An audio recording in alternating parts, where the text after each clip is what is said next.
All right, so I'm going to teach you guys the cut and cuddle method for nail clipping. The first thing before you get your bunny up on the table is you want to make sure he or she is on a secure surface. So you'll want to use probably a shelf liner and a towel on top to keep them stable, so they're not slipping and sliding around your countertop. So for this method, you only need one person, which obviously right now is great. So I get her propped up onto the towel. I have water here because I can use the water to push her fur back to really see where her nails are and where the quick is. So I prop her like this against me, and I'm kind of snuggling her into my side, and I pick up her paw, which I can slather back with water. And I'm not going to restrain her paw at all. I'm going to use cat nail clippers. They're like this, the U shaped up. And I'm going to press 3 times on her nail once I find where I want to clip. And that way, since I'm pressing, if I'm too close, she's going to pull her paw away and let me know I shouldn't be clipping there. Yeah, behave.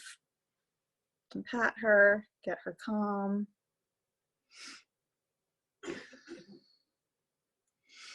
So we do never restrain their paw, tap, tap, tap, and if on the 3rd tap all is good and she's not pulling away, that gives me permission to clip all the way through. It's that simple. So we'll finish clipping your front nails. Tap, tap, tap, good. Tap, tap, tap. Thank you, you're being so good. Tap, tap, tap, good. And now they have a dew claw on their front paws, which you'll need to pull her paw up and push her face in, which you can do with this paw. And then you can kind of use the clippers to find her dew claw, which this one isn't long enough to clip, so we won't do that one. Let's see. We'll do the same thing. Oh,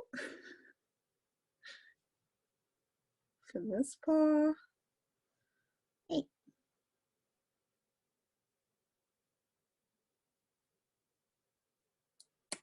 Oh. I'll clip those later. Let me show you the back ones now. It's a little bit different. You're going to get her propped up on a shelf. Make sure her feet are flat on the towel. You don't need to see her feet, you just need to feel that they're straight. And whichever back paw you're going to clip, her heart is beating so fast. Whichever paw you're going to clip, you're going to pivot her body onto the opposite foot. So since I'm going to clip this foot first, I'm going to pivot her to this side. And then I'm going to grab my hand and gently wiggle, wiggle her foot out. Oop. Come on, it's okay.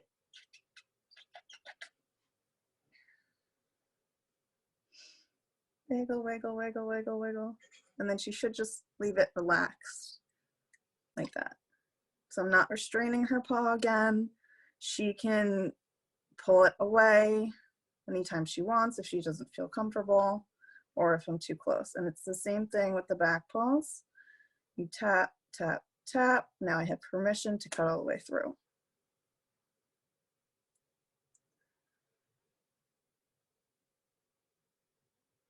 Tap, tap, tap. And if you have a second person with you, something that second person can do is just distract them by tapping their head right in between their eyes.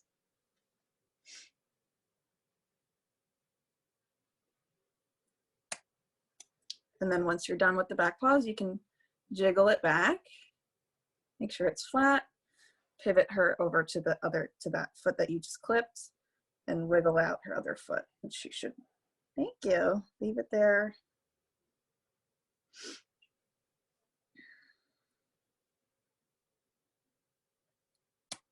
You're so good. Tell her how pretty she is. Right?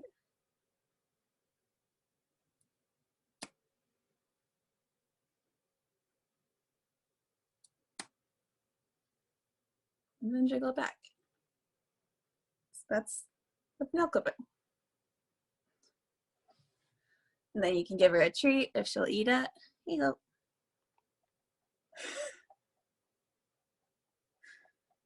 Thank you, Mama.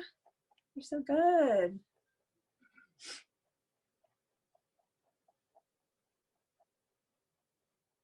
So if anybody has any questions about nail clipping before we get into grooming, feel free to ask now, or we can just keep moving.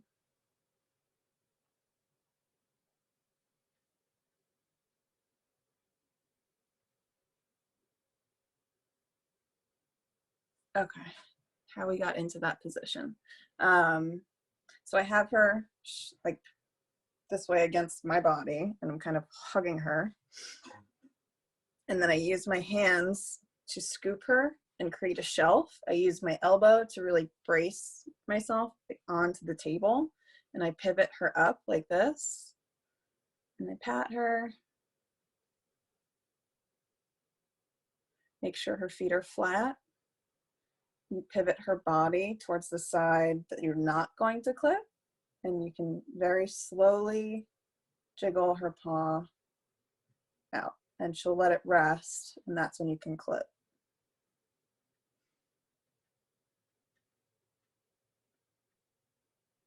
I'm not seeing all the questions if you want to.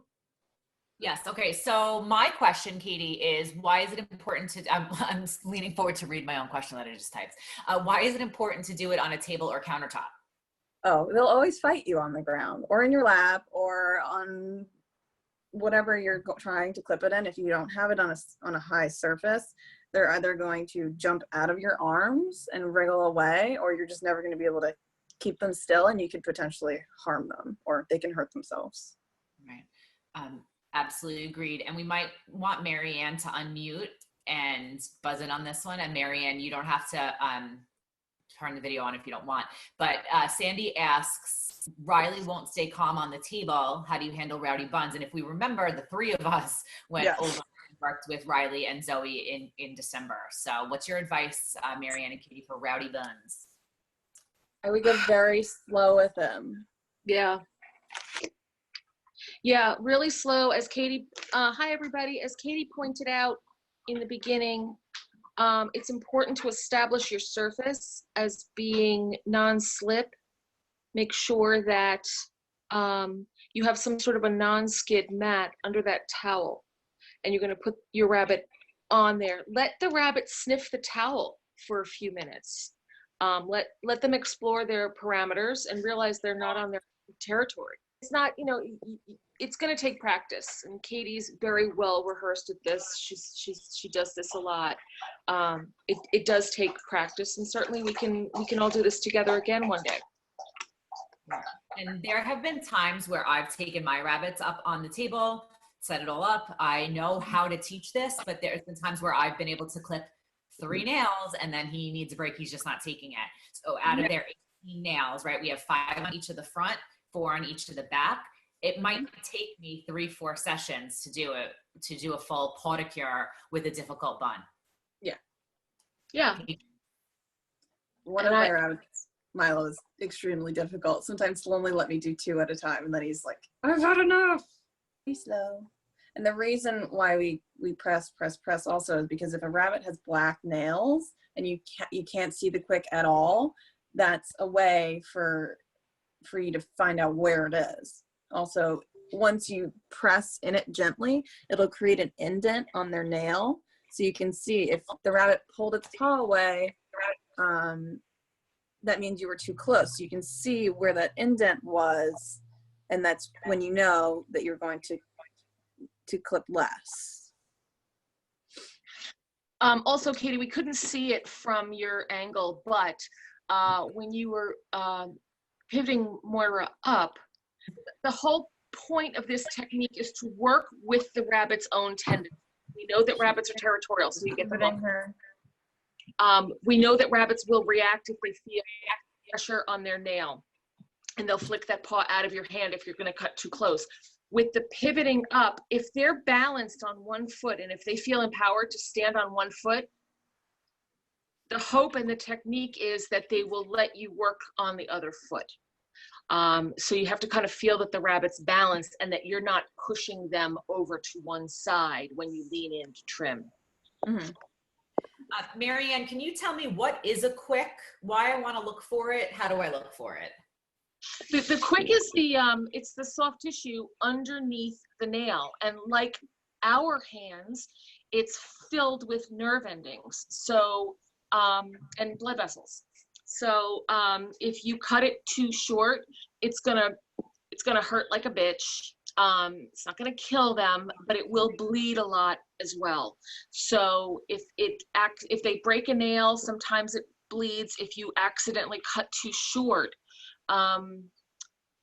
it will bleed a lot, and you want to give your bunny Medicam if you have it in the house. If you don't have it in the house, the rabbit will probably be fine, but it will bleed a lot, which then you add pressure. You can press a bar of soap. I don't press a paper towel because that will just keep sucking blood and encouraging blood flow. You want to press either a really clean finger or a bar of soap, styptic powder. Different people use different techniques. It will stop eventually. Yeah, I use cornstarch. Cornstarch, perfect. What about I've heard people try flour? Are you comfortable with flour? Listen, if it works, it's certainly harmless. You want that blood to coagulate. Rabbit's blood happens to coagulate quickly, but when you cut the quick, it's a major blood vessel, so it sometimes really bleeds a lot. The other thing is maybe you put clean towels and change your rabbit's litter box and just let them have a quiet time in their clean cage until their nail settles down, and you keep the area as clean as you can. Certainly you don't have to sterilize it. You can't. Right. On a clear nail or a lighter colored nail, you will see it. On the dark nails, you really can't. I've heard of clippers that have a light to them, so maybe you can shine through and see, but the 3 squeeze method seems to be the most faithful for us to check on that. And how often do you recommend trimming nails? Katie, what do you say? 3 months, I think, right? Yeah. It depends. I feel like certain rabbits' nails grow faster than others, but I would say in general, every 3 months. Yeah, I agree. Mm-hmm. And just keep an eye, like with my guinea pigs, and I know this is different, but some similarities there. One of them, her nails grows really fast. She must process her veggies really well. And the other ones, her nails do not grow as quickly. So just kind of keeping an eye on them. If you could see them, it's time. Like if you can see their nails, especially if they have really furry paws like my Peanut, it's time. Although if they're Rex, it's a little different because their hair is so short that you kind of always see their nails. So just because you can see them on a Rex rabbit doesn't mean that they're too long. Right. You can always take a good picture of the paw and post it in the group, or PM one of us if you are afraid that the answer might be you should have clipped them last month. We don't judge, and I'm sure nobody in the group judges, but you could always send it to one of us or post in the group and say, does this look like it's time? And we'll let you know.